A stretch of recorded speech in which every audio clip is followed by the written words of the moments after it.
The HeadsUp Movie Awards are back this year and they were looking for people to send in 1-minute videos exploring the theme Talk to Me.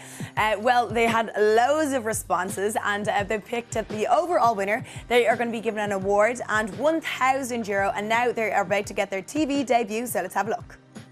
1 in 4 people suffer from mental health illnesses. That's 25% of the Irish population. That's 5 players from your local GAA team. That's 12,500 spectators in the Aviva Stadium. That's 42 of our 166 DAW members. That's 2,733 of our guards. That's at least 2 of our 9 presidents. 1 in 4 suffer in silence with this illness due to one small simple thing.